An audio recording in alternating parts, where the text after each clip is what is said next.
અમદાવાદને મળી છે નવી પોલીસ કમિશનર કચેરી અને જેનું લોકાર્પણ કેન્દ્રીય ગૃહમંત્રી અમિત શાહના હસ્તે કરવામાં આવ્યું છે, જ્યાં મોટા મોટા મહાનુભાવોએ પણ આજે ખાસ હાજરી આપી છે। કુલ 140 કરોડના ખર્ચે આ પોલીસ કમિશનર કચેરી જે છે બનાવવામાં આવી છે અને ખાસ એઆઈ ટેકનોલોજીથી સજ્જ આધુનિક કંટ્રોલ રૂમ પણ તૈયાર કરવામાં આવ્યો છે। સફળતા પ્રાપ્ત થઈ છે। હું આપ સૌના વતી ગુજરાત પોલીસને ખૂબ ખૂબ અભિનંદન આપું છું। સાયબર સુરક્ષામાં મુખ્યમંત્રીશ્રીના માર્ગદર્શનમાં ગુજરાતના સૌ નાગરિકોને સાયબર સુરક્ષા એ માત્ર ફાઇનાન્શિયલ ચેલેન્જ નથી, એ ખૂબ મોટો સામાજિક ગુનો બી છે। એની સામે લડવા માટે ગુજરાત પોલીસે આવનારા દિવસોમાં સેન્ટર ઓફ એક્સિલન્સ અને સાયબર ક્રાઇમ માટેનું એક અદ્યતન નવું સેન્ટર ચાલુ કરવાનો નિર્ણય લીધો છે। માત્ર એક મહિનામાં 2,70,000 એકાઉન્ટો લોકોના અનફ્રીઝ કરવામાં આવ્યા છે, જે આખા દેશના એકાઉન્ટો ભેગા કરો એના કરતા વધારે એકાઉન્ટો ગુજરાત પોલીસે લોકોના અનફ્રીઝ કર્યા છે અને આવનારા દિવસોમાં આ જ રીતે હજી કામગીરી આગળ વધારવામાં આવશે।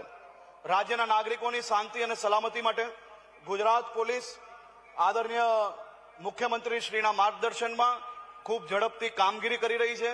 આવનારા દિવસોમાં રાજ્યના નાગરિકો માટે હજી બી વધુ ટેકનોલોજી જોડે હ્યુમન ઇન્ટેલિજન્સનો ઉપયોગ કરીને કડકાઈથી અને સંવેદના જોડે ગુજરાત પોલીસ કામગીરી કરવા માટે કટિબદ્ધ છે। હું ફરી એકવાર આદરણીય ગૃહમંત્રી શ્રી અમિતભાઈ શાહ સાહેબનું અને મુખ્યમંત્રી શ્રી ભૂપેન્દ્રભાઈ પટેલનું અહીંયા સ્વાગત બી કરું છું અને એમનો આભાર બી માનું છું। હર હંમેશ ગુજરાતના નાગરિકોની સુરક્ષાની ચિંતા કરતા આપણા બેવ નેતાઓને હું ખૂબ ખૂબ આભાર માનું છું। આભાર।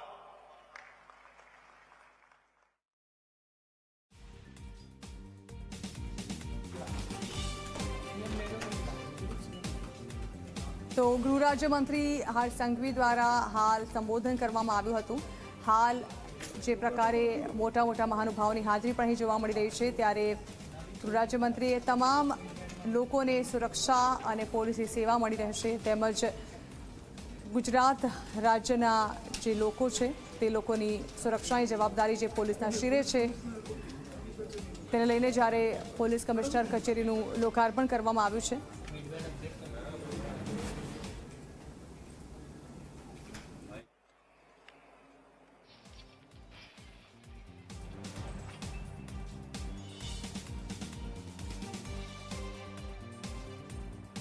અમદાવાદ શહેર પોલીસ કમિશનર કચેરીના નવનિર્મિત ભવનના લોકાર્પણ પ્રસંગે આપણી સૌની સાથે મંચ ઉપર ઉપસ્થિત કેન્દ્રીય ગૃહ અને સહકારિતા મંત્રી શ્રી અમિતભાઈ શાહ સાહેબ, મારા સાથી મંત્રી શ્રી હર્ષભાઈ સંઘવી, મેયર શ્રીમતી પ્રતિભાબેન જૈન, સાંસદ શ્રી હસમુખભાઈ પટેલ, શ્રી દિનેશભાઈ મકવાણા, રાજ્યસભાના સાંસદ શ્રી પરિમલભાઈ નથવાણી, શ્રી નરહરિભાઈ અમીન, શ્રી મયંકભાઈ નાયક,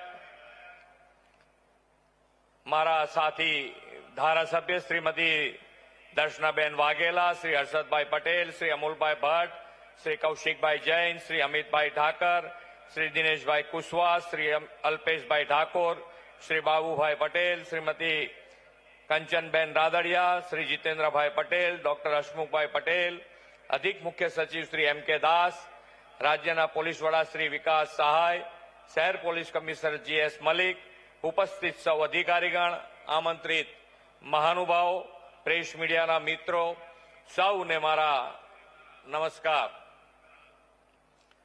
આજે આસો સુદ એકમ નવરાત્રીનો પ્રથમ દિવસ, માં આદ્યશક્તિની ભક્તિનો વિશ્વનો સૌથી લાંબો નૃત્ય ઉત્સવ ગુજરાતના દરેકે દરેક ગામ શહેરમાં 9 દિવસ સુધી ઉજવાય છે। આટલો મોટો ઉત્સવ આનંદ, ઉલ્લાસ અને સુરક્ષા સલામતી સાથે રંગે ચંગે ઉજવાય છે, તેના મૂળમાં આપ સૌ પોલીસ કર્મીઓનું મહત્વનું યોગદાન છે। પોલીસ ખડે પગે છે એટલે સમાજ સુરક્ષા અને સલામતી છે। સુરક્ષા છે તો ઉદ્યોગ ધંધા રોજગાર ફૂલા ફાલ્યા છે। વિદેશી મૂડીરોકાણ પણ ગુજરાતમાં મોટા પાયે આવ્યું છે। તાડ તાપ કે વરસાદની પરિસ્થિતિઓ જોયા વગર પોતાની ફરજ નિભાવીને નાગરિકોને શાંતિ સુરક્ષાનું વાતાવરણ પૂરી પાડતી પોલીસનું મનોબળ વધારવાનું અને તેમને આધુનિક સુવિધાઓથી સજ્જ રાખવાનું રાજ્ય સરકારનું પણ કર્તવ્ય છે.